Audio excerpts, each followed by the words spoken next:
Ay nako, buti pa sila tulog na. Yan, kasama pa si baby ko Simon.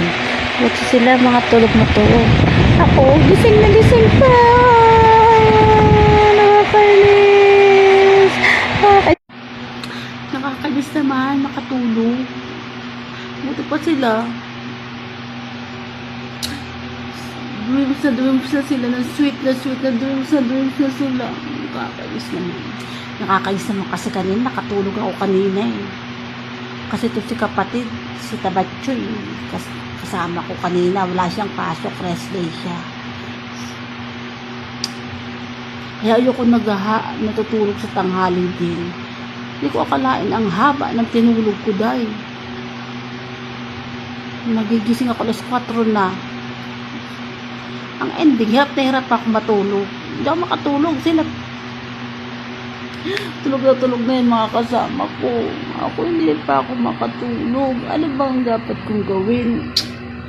Kaya dahil dyan, chumismis na lang muna ako. Oh, si Simon ang katabi ko ngayon matulog. Kasi si Ate Zoe ang nasa bahay sa kabila.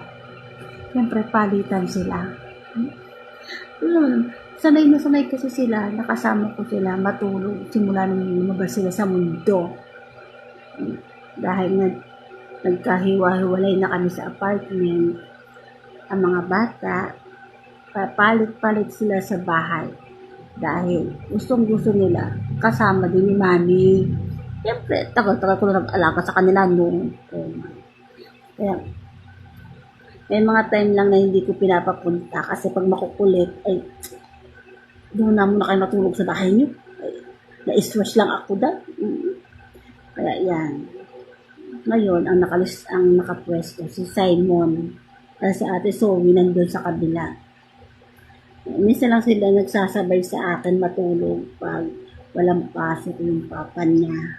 Kasi nga, siyempre, oras time mo na maglabing-labing, kaya ang mga bata na sa akin.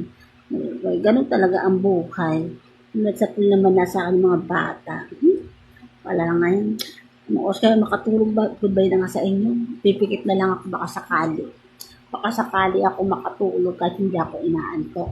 Ito, malakainis. Bye na nga sa inyo. Goodbye. So, dahil naluloko ako. Sabi ko po pwesto na ako matulog. Baka sakali ako ay makatulog. Dahil ang ending, ako sa sahig. Ang init-init na nga. Ang likod kasi matulog di kapatid. Ewan ko ba naman? Bakit nga may mga tao talagang sobrang init? Matulog na nga. Ang likod-likod matulog. Ang init-init na nga. Visit? Kasi nga si kapatid ko ang likod matulog. Ang tawag dito, matanda na nga, ang likod pa rin matulog. Diyos me dahil, hindi ko na malaman ang dapat. Itali ko na lang kaya para manahimik sa pwesto.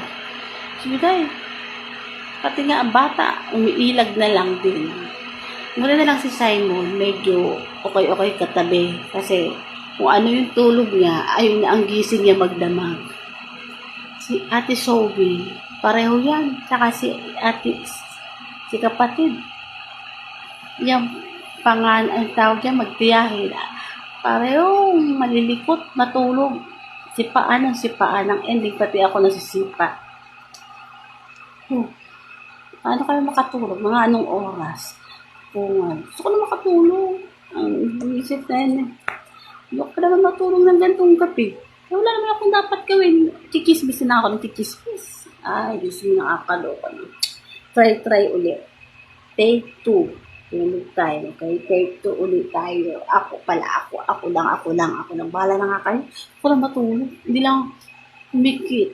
Okay? Bye. Good night. Sana hindi maganda yung ating dahil bukas may assignment na bukas pala, hindi pala assignment. Meron na tayong gawain na naman sa ating mga bossing. Kaya kailangan mo nang matulog na.